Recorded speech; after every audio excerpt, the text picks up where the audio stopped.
Our time on Jeju reminded us that we don't have to go far to find beauty. From sunrise to sunset, we followed paths around the volcano and sat between a waterfall and open sea. We had our camera and I started to draw. I began to think that to be an artist, you just need to see everything with curiosity.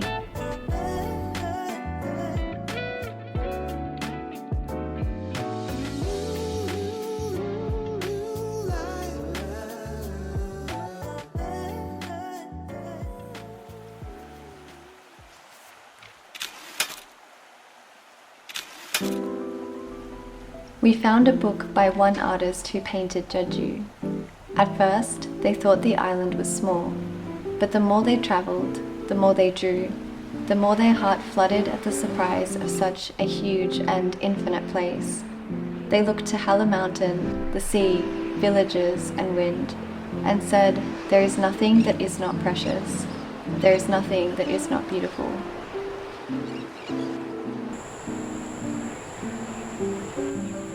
I've been carrying a book from the gallery and really loved reading some of the artist reflections. The more I looked into it, the more I felt like it sets the perfect tone for our own visit to the island. As we travelled around, we kept stopping to take it all in. The fields, afternoon light, and mountains in the distance. From every corner, we could see the edge of Hallasan in the sky. It's the tallest mountain in South Korea, a volcano right in the middle of the island. I'd heard that in some seasons there are wildflowers blooming all over the mountainside, so we waited for a clear day to hike to the top.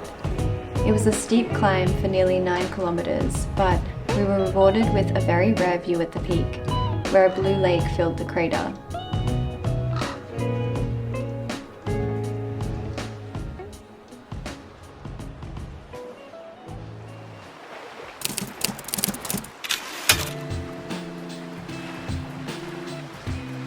Around the islands, the sea was so expansive, and we decided to travel further out into it.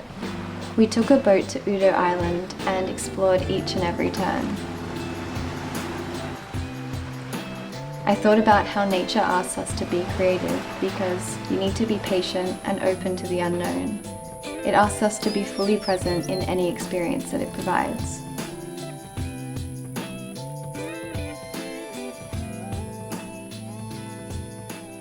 Some places on this trip seemed to come straight out of our daydreams.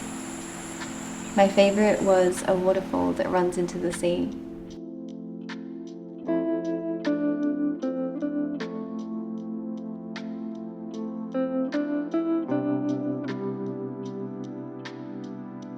We started every morning in its mist, just watching and finding inspiration. When we slow down like this, it's easy to appreciate any small moment. How the elements change, how clouds take their shape, how people gather at the edges of water. These were the simple days on Jeju.